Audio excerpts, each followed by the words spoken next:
Good afternoon. Welcome to our monthly third Thursday Lunch and Learn. This is now the end of our second year doing this. So we're very excited that this is continued, and also that we have a number of people who sign into this afterwards and watch the recording. So, and we have we've loaned these out to other people who have asked, we heard you did this, and they want to see it. So we're thrilled that this is having a life onto its own. Today, we are very, very excited to have with us Becki Zanardi. Becki is a longtime member of our IHE community, a recently retired teacher, and now we're very excited that she is also doing things with us as far as assisting with some of our education programs. And so we're very lucky and fortunate to have her in. Yeah, exactly, Donna. It's a win-win situation. So we're very happy that she has retired and is now helping us with a couple of our major programs. And it's just wonderful. Becki will be giving her presentation, Upstanders and Rescuers. She will seek to discuss hard questions about the actions of people during the Holocaust. As she says, it's a perplexing question regarding the Holocaust. Why did some Gentiles choose to aid Jews while others did not? We'll look at why people act in a certain way based on their country, class, religious beliefs, in addition to how the events in the world around them affect their decisions. It's a topic that I personally am incredibly interested in. So I'm going to stop speaking now and turn it over to Becki. And thank you for being here. Thank you, Scott. First of all, there are no, as you all know, anyone who's involved or in any interest in Holocaust education, there are no simple answers to any of this. And so we can't, compartmentalize, here's what a rescuer looked like. There are lots of different scenarios that made that up. And so I'll touch on it. I've got some examples of some rescuers that are maybe more noteworthy or that maybe we know a little bit more about. I'm going to pull up my screen here. Can everybody see that? No, you're going to need to go down to where it says share screen. And if you click on that, it'll bring up the directions that you want to use. Beautiful.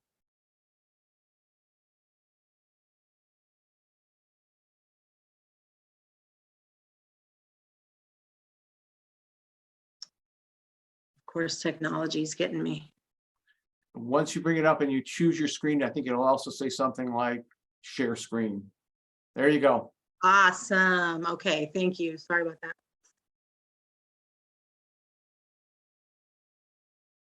Okay, that good? Everybody can see that? Okay. So let me get to my next one here.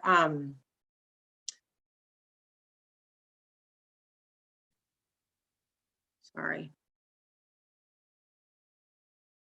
Issues. There we go. When I went back to teaching in 2011, I'd been home with my kids for a while. I was blessed to be able to teach Night by Elie Wiesel, which is really in high school, it's the gold standard of Holocaust literature in my opinion. Anyway, so this quote by Elie Wiesel is one of the main impetus for me in covering this topic. In those times, there was a darkness everywhere, in heaven and on earth. All the gates of compassion seemed to have been closed. The killer killed and the Jews died, and the outside world adopted an attitude either of complicity or of indifference. Only a few had the courage to care. These few men and women were vulnerable, afraid, helpless. What made them different from their fellow citizens? Why were there so few? Let us remember, what hurts the victim most is not the cruelty of the oppressor, but the silence of the bystander. Let us not forget, after all, there's always a moment when a moral choice is made. And so we must know these good people who helped Jews during the Holocaust. We must learn from them, and in gratitude and hope, we must remember them. So with this quote, welcome to everybody, and thank you for allowing me to participate in Third Thursday. So today, as we said, I will be discussing Upstanders Rescuers, and I'm going to talk a little bit about Yad Vashem's Righteous Among the Nations too, because that's an important part of this. So my real impetus for getting involved in this comes from two different places, and Scott's familiar with a little bit of this. My very good friend, her mother, Ursula, who is the little girl in the slide there, she's a small child during the Holocaust living in Karlsruhe, Germany. Her father was killed as a pilot in the Luftwaffe over the English Channel. Her grandfather was killed, I believe, in World War I, but I'm not certain of that. So Ursula and her brother, Montfort, lived with her mother, Leonie, and her grandmother, Amelia, in Karlsruhe. And those two women, Leonie and Amelia, hid two Jewish women up in kind of the attic. You see the two windows on the building that I shared. That's where the women hid. And Ursula was a small child, as I said. She remembers that they were seamstresses or tailors, something like that, because her mother and grandmother would get, like, to pay them, they would give them blouses or skirts or what have you. And so that's where my interest, and we've been trying to find, Scott helped me with this a couple of years ago, we've been trying to find descendants of this family. And Ursula just recently remembered that she thinks the last name of at least one of the women was Lehman. And so we didn't have that information when Scott was trying to help me. So maybe when I get some time here, I'll dig back into that and go back to Yad Vashem regarding that. Ursula does remember that just one day they were suddenly gone and that they had made it to England and then eventually to the United States. She did know that. Now, as you know, as being a small child, her mother and grandmother were very tight-lipped about what was going on so that they wouldn't get in trouble. And add to that, that Leonie's sister and her family were major Nazi supporters. And so they would have probably turned Leonie and Amelia in if they had been found out.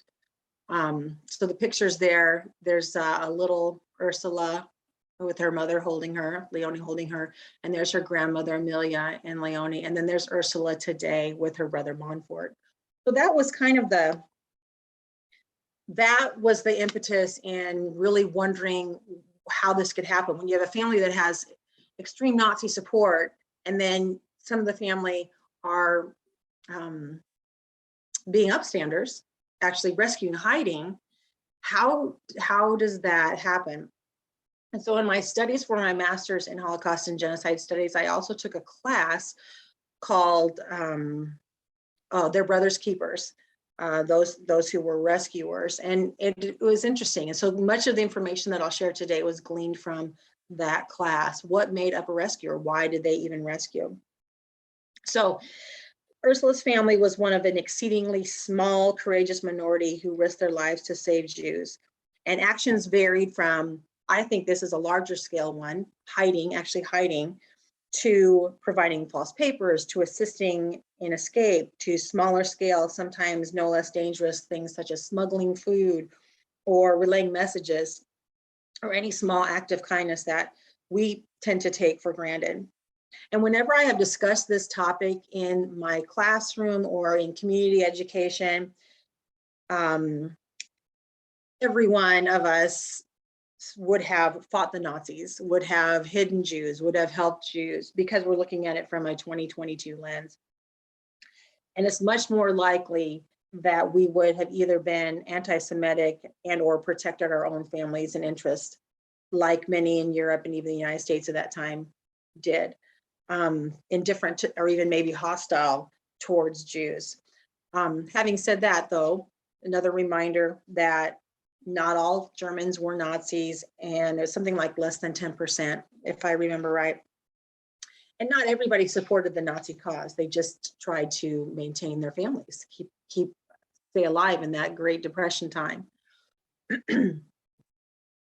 So the range of response to the roundups and death went from fear and shock to indifference to hostility. As former neighbors were rounded up or killed, some people did nothing, some collaborated and then benefited as Jewish businesses were Aryanized. The first image shows such an Aryanized business, a rubber goods store in Frankfurt. The sign indicates the store was formerly called Gummiweil or Weil Rubber Goods, but was renamed Stamm and Bosserman, probably the names of the new Aryan owners. The second photograph is from Paris, France, and in 1942, April. The sign states that this shop belonging to Jews had been given to a non-Jewish, quote unquote, temporary administrator. Again, not all, but some profited greatly in some areas from this. In a continent rocked by a worldwide depression and economic strife, the possibility of acquiring possessions and businesses trumped the realization of the loss that Jews faced. Despite the indifference and collaboration of most Europeans, there were individuals and groups in every European country and from all religious backgrounds who risked their lives to help Jews. Such assistance varied based on many things, including region and religion. Using specific incidents of rescue, I hope to address some of the issues of rescue across Europe. So first, I want to start with groups or communities that were upstanders for Jews. And Denmark is one of the most noteworthy, most famous, and complete rescue operations in a German-occupied territory. First, the total Jewish population was very small, approximately 7,800, and Jews were reasonably assimilated into Danish society. They were neighbors, friends, and relatives, indistinguishable from other Danes. Did anti-Semitism exist? Of course it did, but not necessarily the violence that most often accompanied anti-Semitism elsewhere. And that was mostly, not completely, but mostly absent in Denmark. In late summer 1943, German authorities imposed martial law on Denmark due to some active resistance. On September 28, 1943, a German businessman warned Danish authorities of the plan for German security police to deport Danish Jews October 1st and 2nd while martial law was in place. From day one of martial law, the Danish government officials made it clear no help was to be given to the Germans by Danish policemen.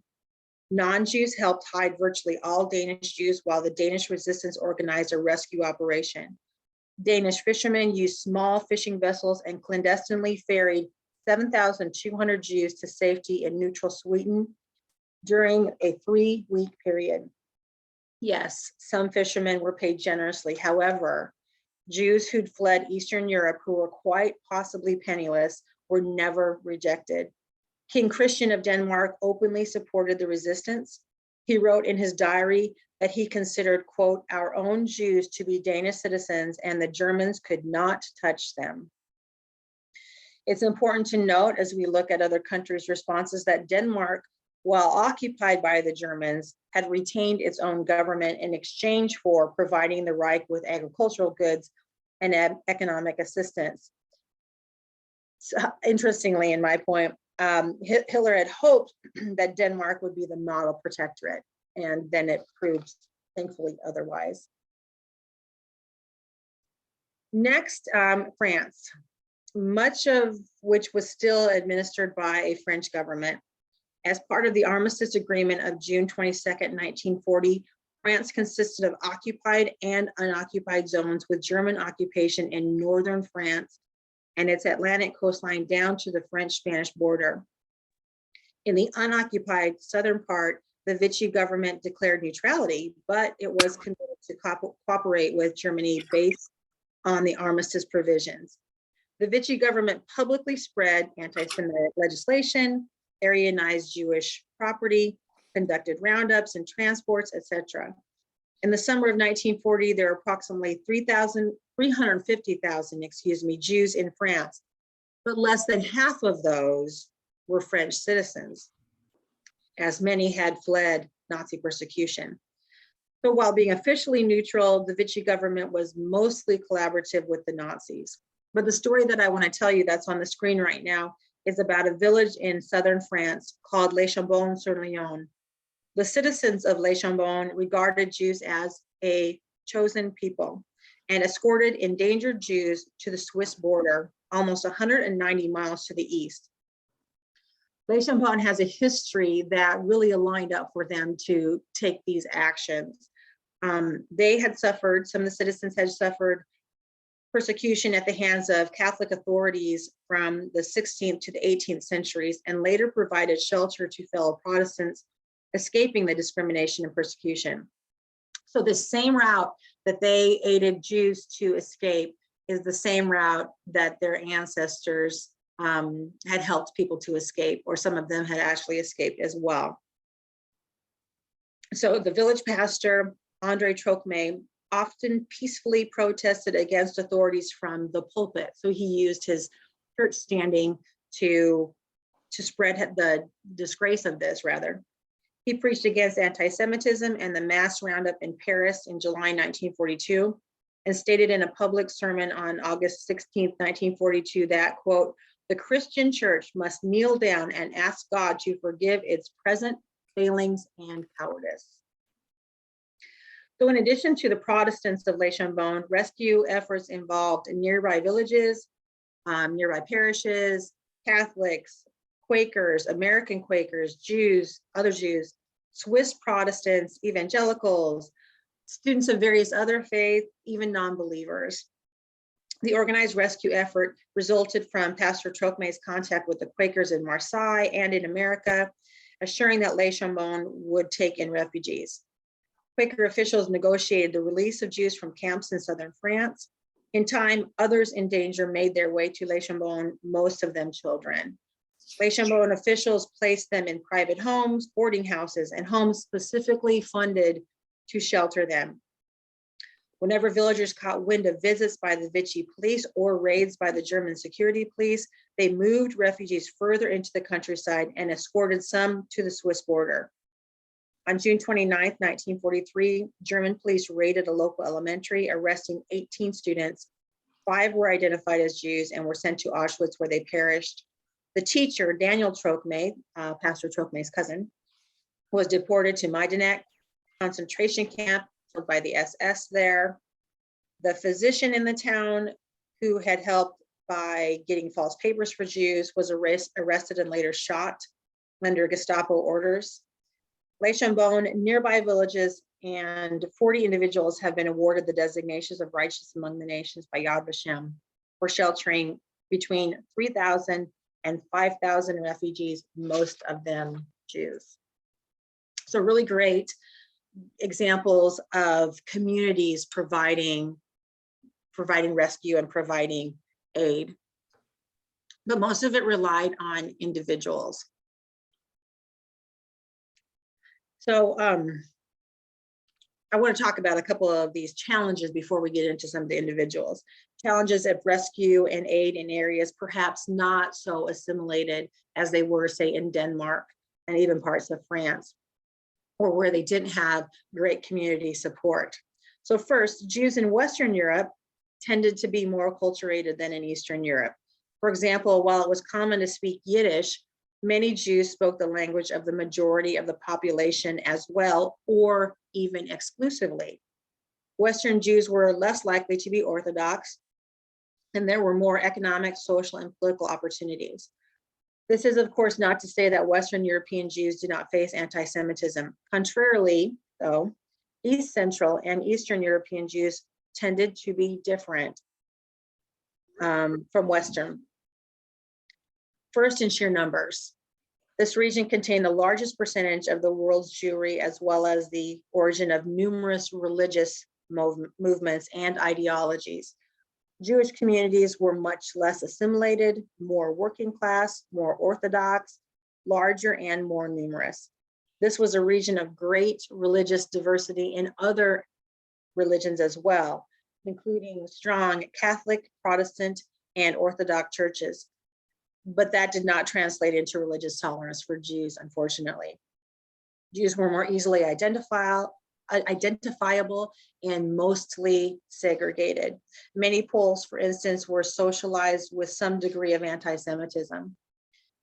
Taking all this into consideration, rescue efforts take on different challenges in the East than they do in the West.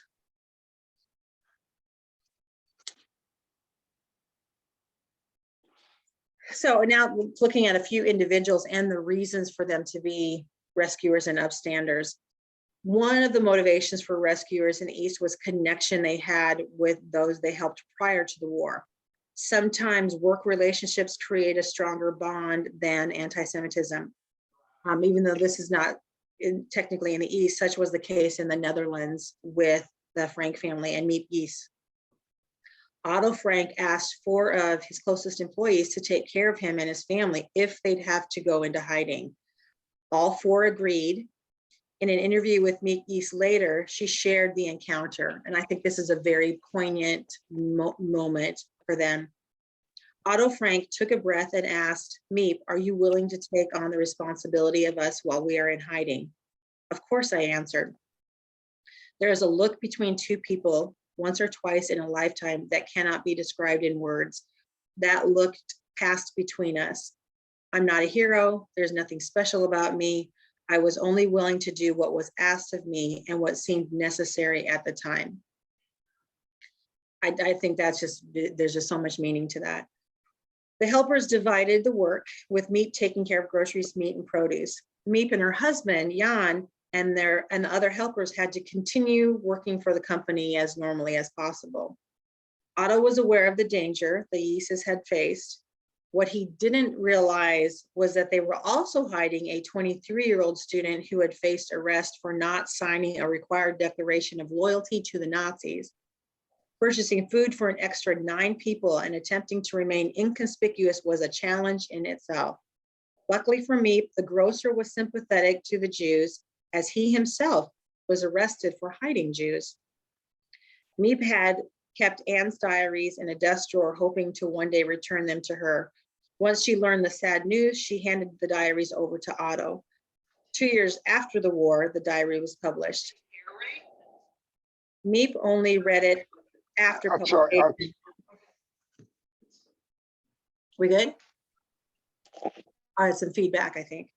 Miep only read it after publication, saying, I was glad that I had not read the book straight after the arrest when it was sitting on my desk drawer. If I had, I would have had to burn it because it was too dangerous for the people Anne wrote about, including the rescuers. About helping the Franks, Miep Gies said, in that dark time of the war, we did not stand on the sidelines, but extended our hands to help others, risking our own lives. We could not have done less. The bottom part of the slide, in some cases, it was for reasons of doing what was morally right, as was the case with Father Bruno, Henry Reinards, a Benedictine monk from Belgium, who presided over a vast rescue effort that protected the lives of between 300 and 400 Jews, again, most of them children, during the German occupation. When the Nazis began to round up and deport the Jews of Belgium, Father Bruno, in conjunction with the Jewish Aid Society, organized an underground operation to provide shelter for Jewish children. Hundreds of Jewish youngsters were dispersed in religious and secular institutions, as well as in private homes.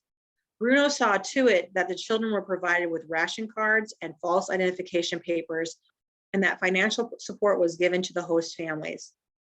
His travels, as well as the level of activity at the Mont César Monastery, drew the attention of the Gestapo, which staged a raid on the monastery in January 1944. Father Bruno, who was away at the time, was compelled to go into hiding. Discarding his monk's habit, he had continued to direct his rescue operations clandestinely from Louvain and Brussels until the country was liberated in September 1944. For 3 months after the war, Father Bruno searched for surviving parents to collect the children under his care. Sadly, there were so few parents who remained alive that it wasn't as successful as he hoped it would be. In 1964, he was recognized by Yad Vashem as one of the righteous among the nations. As written in a New York Times article by Joseph Berger, he saw what was being done was wrong.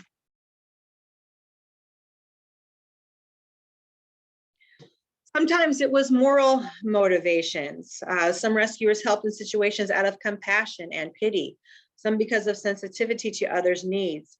Some were motivated by conviction that these were human beings like themselves, not something other. Religiously, individual parish priests and nuns proved to be the most effective in saving victims of the Nazis than higher ranking church officials.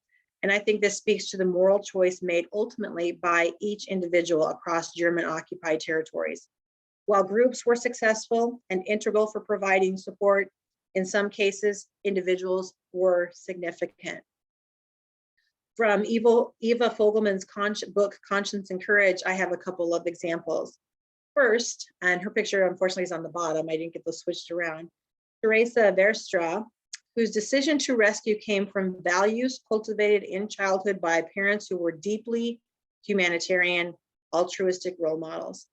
A non-Jewish friend brought a 4-year-old Jewish girl to Verstra's door. The girl's mother had desperately hidden her in a chest, telling her to, quote, wait, some Christians will come and help you, and left with her other child after the children's father had been shot.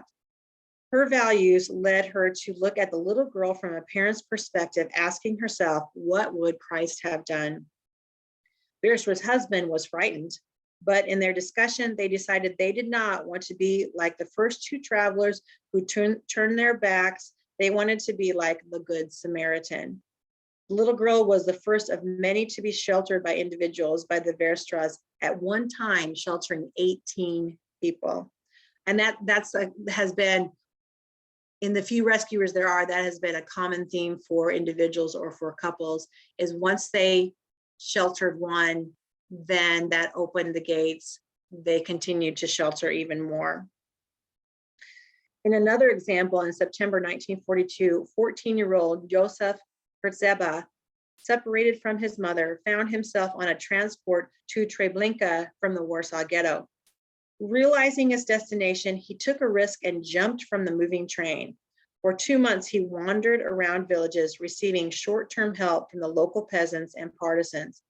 When winter frost had set in, a local peasant directed him to the house of Father Stanislav Walkowski, a priest who actually believed Hitler was God's way of punishing the Jews for killing Christ. Walkowski also believed it was his Christian duty to love his neighbor, and that it was his obligation to conduct his life according to the Christian principles of compassion and charity. Ironically, his opinion about Hitler did not change, but it did not prevent him from saving Joseph.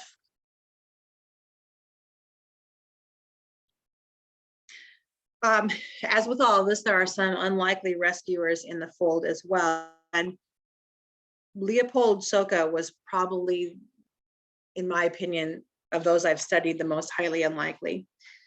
He lived in a poor neighborhood of Lvov, Poland. During occupation of Lvov, Soka, a petty thief who some believe supplemented his income through theft, found employment as a city cleaner.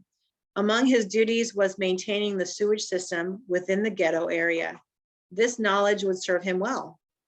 Horrified by the Germans' atrocities against the Jewish population, he and another sewer worker befriended Jews who had been interned in the ghetto and decided to rescue at least 20 of them who had sought escape during the action in the sewers.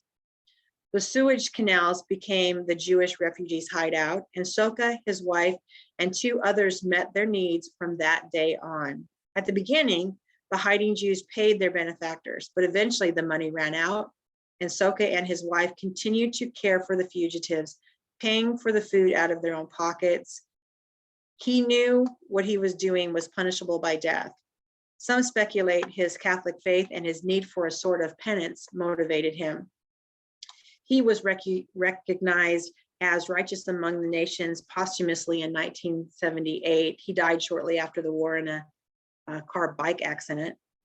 And there's a book, The Girl in the Green Sweater, that tells this story of the families that he saved. I should have said this in the beginning. I'm a language arts teacher by trade. And so a lot of what I have gleaned, if there's a memoir or a story to go with it, I'm going to share that with you too. So The Girl in the Green Sweater. And there's actually, you can purchase, if anybody's a knitter out there, you can purchase the sweater pattern, I believe from the USHMM, and then they have the sweater, the actual sweater that this little girl wore in the museum.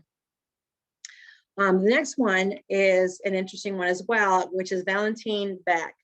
He was a Volksdeutsche or ethnic German in Poland, and his family took over a Jewish home there.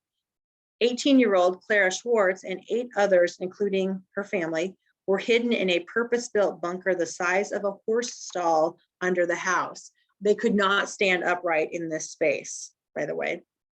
Beck, who was employed by the occupying forces as a storeman in an alcohol depot, had a reputation as an anti-Semite, a drunk, and a philanderer. Beck's house was often used as lodgings for Wehrmacht troops and SS officers. What was his motivation? Mr. Beck started sheltering the family tentatively because his wife knew and loved this family. Additionally, he was quite a rebel, refusing to bow to the inhumanity around him. As the savagery of the world outside increased, Valentin Beck became more and more daring in his protection of the family.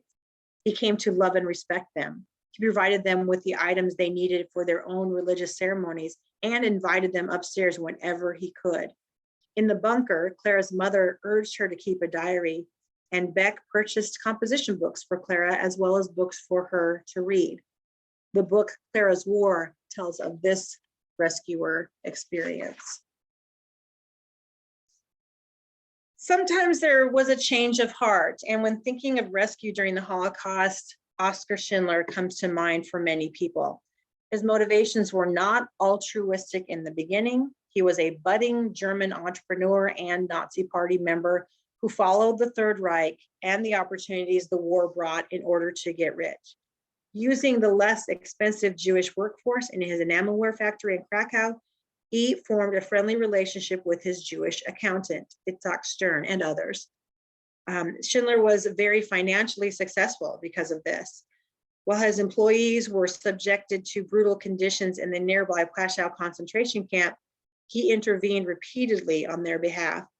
In August 1943, he persuaded the SS to convert his factory to a sub-camp of Plaszow, and he allowed the approximately 1,000 Jewish forced laborers registered as factory workers, in addition to 450 Jews who worked in other nearby factories, to live on site, saving them from the systematic brutality and arbitrary murder which was part of their daily lives in Plaszow.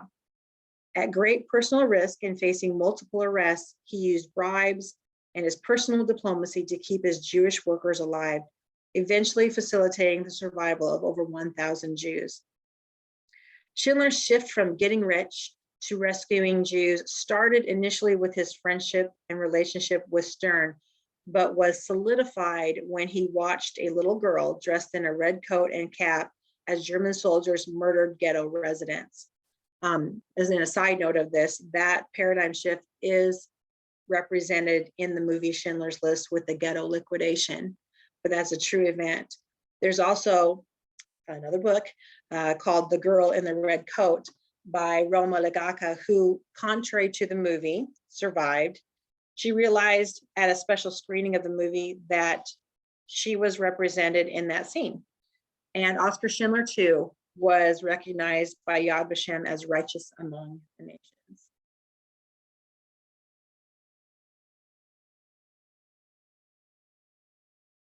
Anne Frank wrote in her diary, "It is amazing how much noble, unselfish work these people are doing, risking their own lives to help and save others.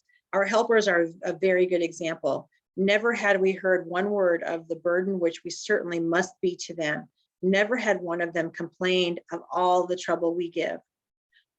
Consequences, however, for helping Jews varied. To help Jews in Poland could cost the life of one and his or her family.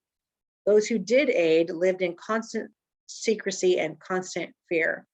Secrecy for those hiding and those hidden became a way of life. Trying to be discreet in areas where Jews were unassimilated created unique problems. In Poland, for example, Jews found outside the ghetto on the Aryan side were shot. Those aiding and sometimes their families as well faced the same consequences. The more Jewish in appearance and language, meaning no hint of Yiddish, which was complex if they were not as assimilated, the more dangerous. Another element that I had not considered until I took that class regarding the rescue in areas where Jews weren't as assimilated has to do with language. those sheltering Jews had to be sure not to accidentally utter anything themselves that sounded Jewish.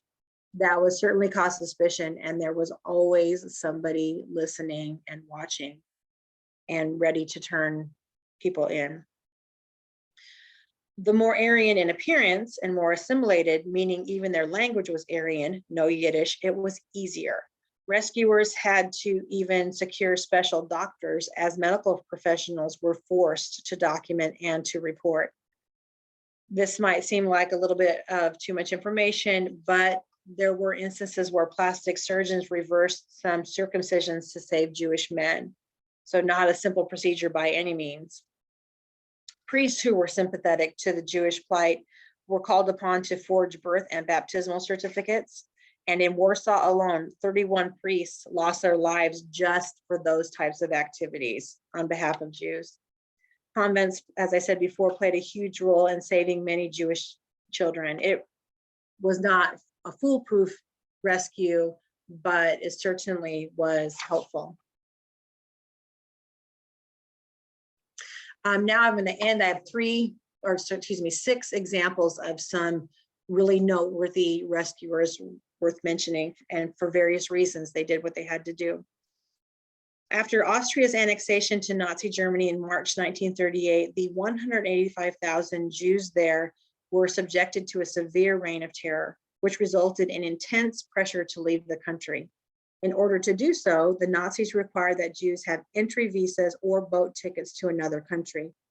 However, the majority of the world's nations refused to budge from their restrictive immigration policies, a stance reaffirmed at the Evian Conference in July 1938 in Evian, France.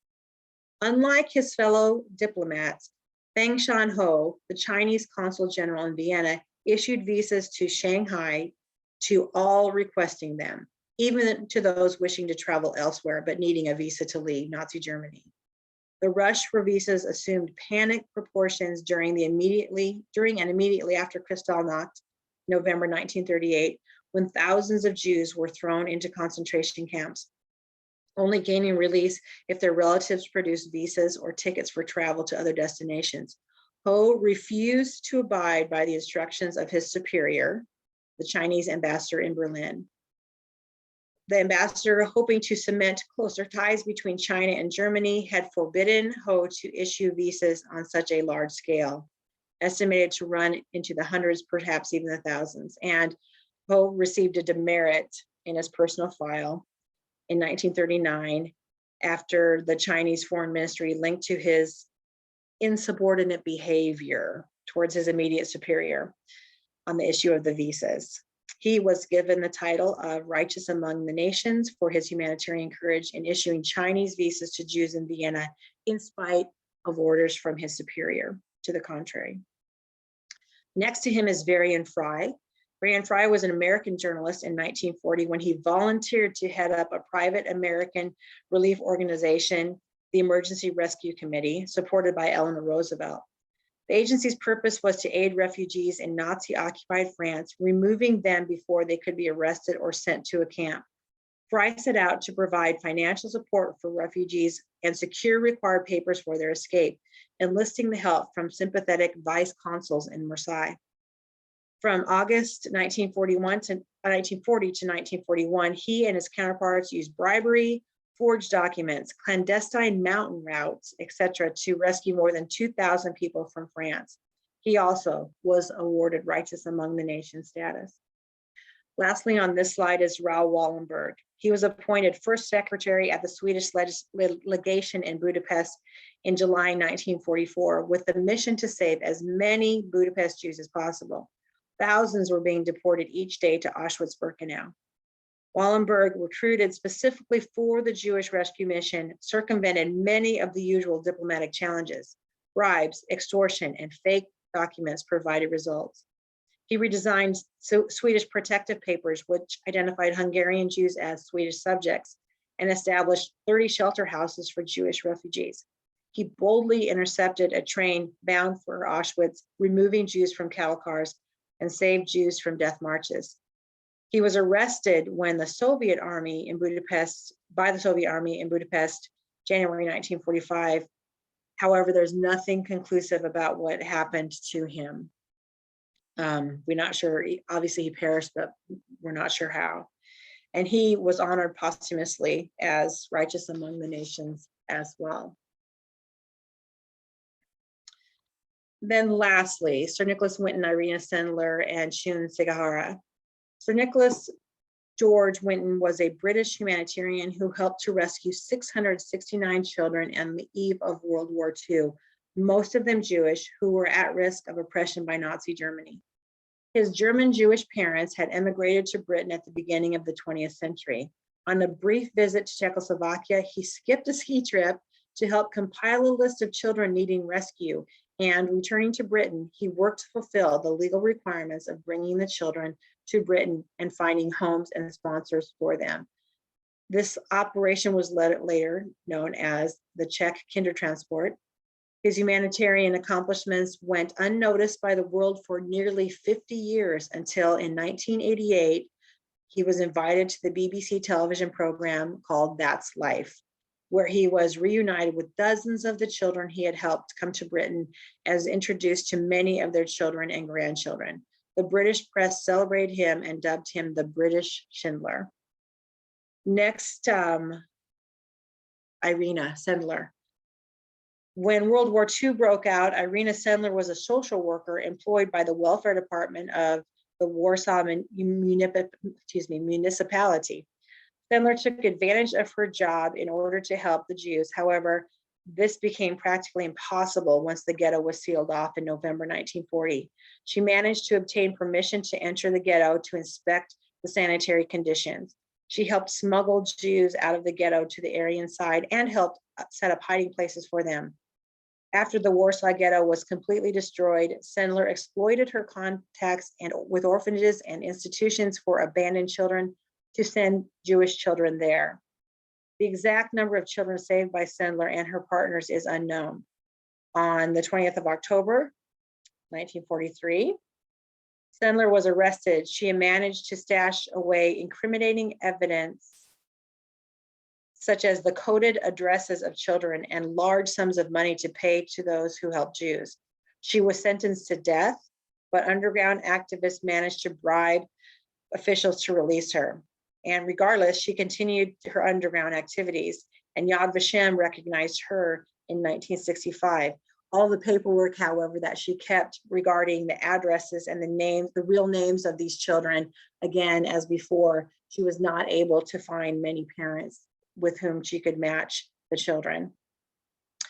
Lastly, in March 1939, Japanese Consul General Chayun Sigahara was sent to Kaunas, the temporary capital of Lithuania, at the time strategically situated between Germany and the Soviet Union. After Hitler's invasion of Poland on September 1st, 1939, Britain and France declared war on Germany. Chayun Sigahara had barely settled down in his new post when the Nazi armies when Nazi armies invaded Poland, and a wave of Jewish refugees streamed into Lithuania. They brought with them chilling tales of German atrocities against the Jewish population. For 29 days, from July 31st to August 28th, 1940, Mr. and Mrs. Sigahara sat for endless hours writing and signing visas by hand. They wrote over 300 visas a day, which would normally be 1 month's worth of work for the consul. He did not even stop to eat. Sigahara chose not to lose a minute because people were standing in line in front of his consulate day and night for these visas. He was forced to close the consulate and leave Lithuania, but continued issuing documents from his train window until the moment the train departed Kovno for Berlin on September 1st, 1940. He and his wife were recognized as righteous among the nations as well. And I had read somewhere that he, in doing what he felt was right by writing these visas, it was a conflict for him because of his Japanese upbringing and ultimate respect for the authority of Japan and going against that. And so it really says something that he persevered and powered through that and made a huge difference.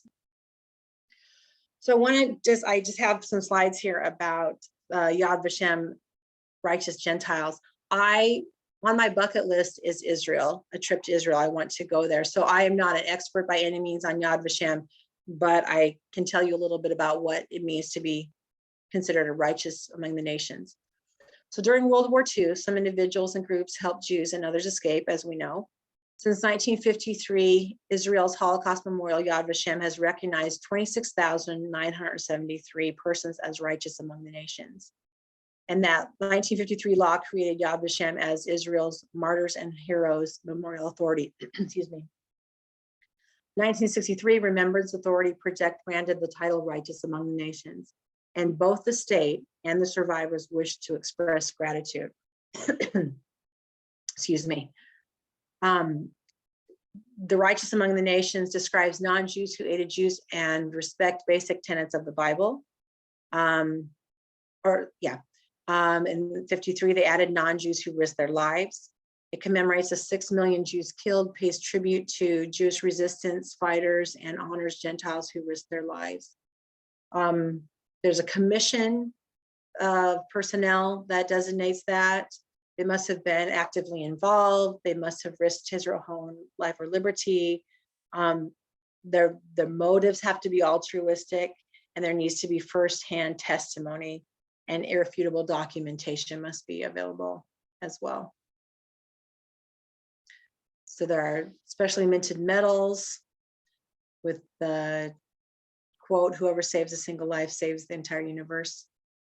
Certificates, honorary Israeli citizenship, and the names on the wall of the righteous, in the Garden of the Righteous, excuse me.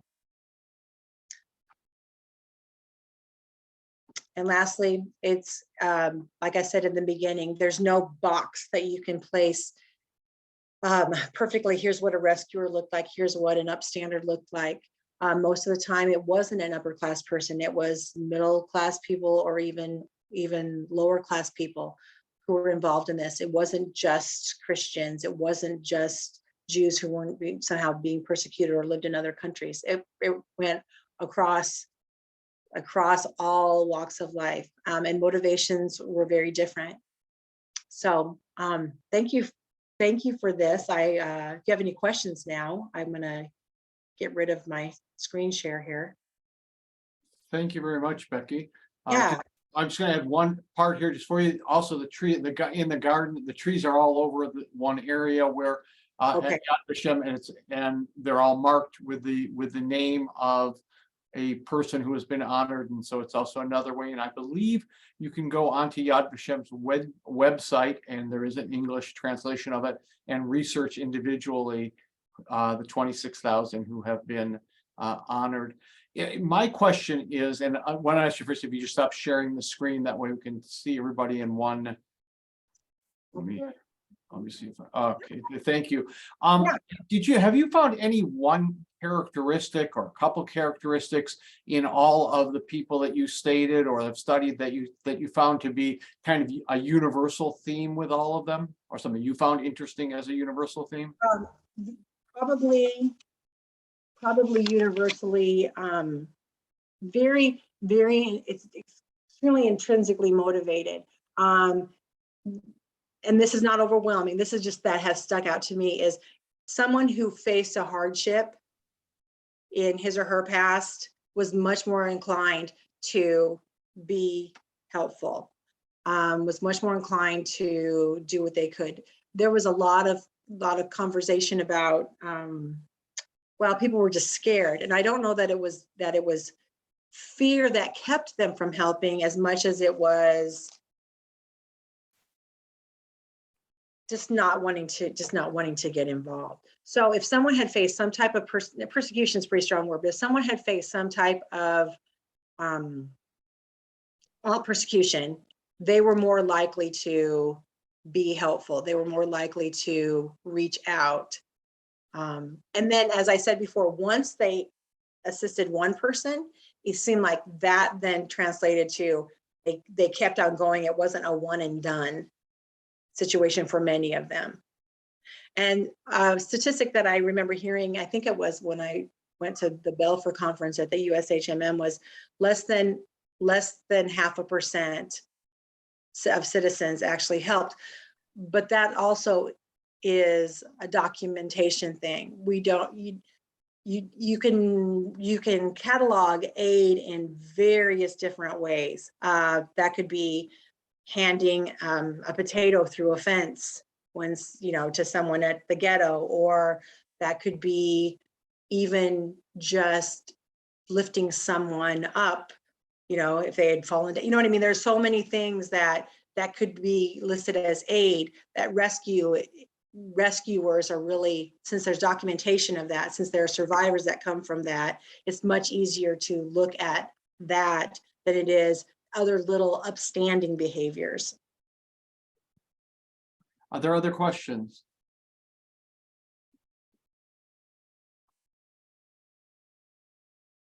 Oh, yes. Yes, thank you, Stephen. In Darkness, that's the movie that is regarding Leopold Soka, the sewer worker. Thank you for mentioning that. That's a very good movie. Very good movie. Is there a personal righteous among the nation that person who fascinates you more than that stands out when you I can't point to just one. I can't point to just one. So the ones that I shared with you were the ones that have touched me the most. You notice a few of them were saved children. That is such an important part of this too, because then Hitler didn't meet what he expected himself to do, because the children survived and continued. And so the children rescuers were the most important. And there are several books about that. Other questions? I can keep asking. Why do you think Spielberg featured Oskar Schindler? I think that has to do with the timing of when the document was found, when the actual list was found, and how it was found, and then the writing of that book. I think I can't totally speak to that, but I think the timing of that possibly, and it's a really good story that has a major dynamic, paradigm shift in it too. We know in the beginning, have you read the book? Yeah. Okay. How do you think the book compares to the movie? Well, the movie has to take certain liberties in order to fit into the time period. Yeah. I think Schindler's personality also played a part in why Spielberg told his story, because he was not a self-righteous person. He was no, he was kind of, and I in the classroom would show excerpts of that movie, cautioning though, this is just one. I didn't show the whole movie because if you've seen it, you know why. This is just an example of here he was before, and then here he was after. How I think he represents many Germans at that time. Indifference, which it can be worse than hate. So that's, I think you're right. And at the same time, that storyline maybe just made a more intriguing movie, maybe. Other questions? I hope you all learned something. Absolutely.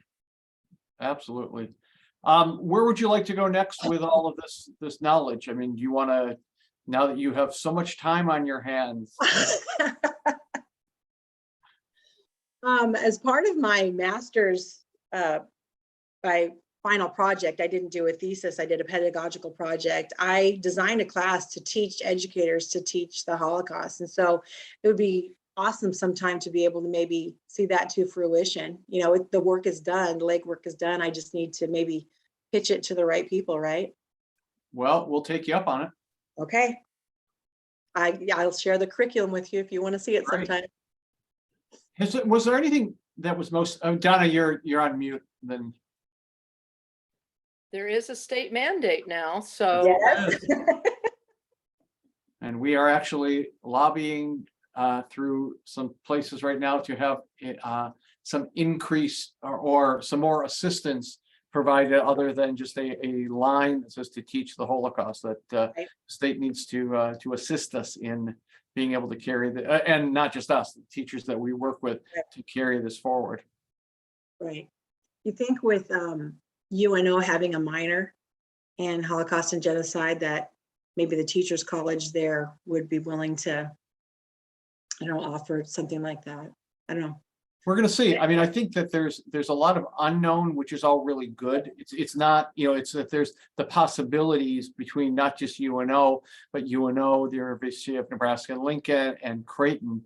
There are some amazing scholars in academia for people to study with locally, and so there's a hope that that's going to increase. That will also increase. We know that teachers know the pedagogical side of education. The subject side is often an area that, as you know, that needs assistance.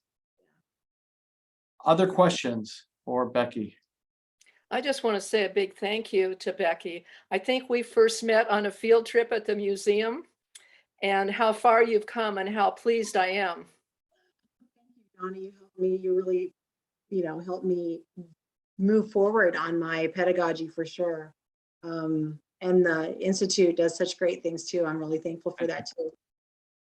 Yeah. Dana, please go ahead. Yeah, just a comment. I was in touch with a middle school teacher who was interested in the subject, didn't know that much. And I think I was doing something online and I told her about it. But during the day, like during this program, they're all in their classrooms teaching.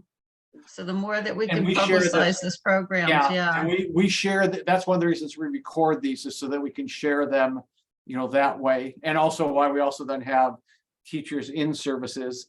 Actually, we're finding with teachers now, this is actually nationally, teachers are asking for virtual means by which to be trained, as opposed to having, being able to come live and in person for lots of different reasons. But it's all, I was online with a bunch of directors of centers like ours, and that's what they're finding now, that post 3 years ago, that virtually is becoming helpful.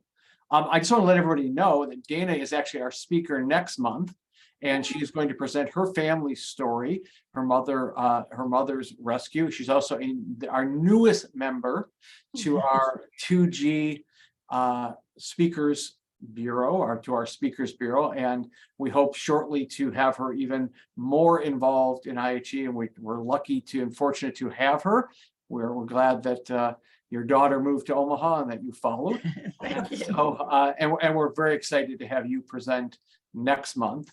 And we are in the process of planning the rest of the year, but it's falling into place. But next month, I think that you'll all find this story also just absolutely fascinating. If there are no more questions, I thank you all for being here. And Becki, as always, you are a pleasure to work with. And I'm so, as I said to start with, personally, professionally in IHE, we're just so excited to have you now also being able to, because of you're formally leaving the classroom, coming into our fold and being able to assist us with some of the programming we're doing. So again, thank you. Honored And to be here. Thank we you, look forward Becki. to seeing you all next month. Thank you. Everybody take care. Okay, thanks, Becki. Bye.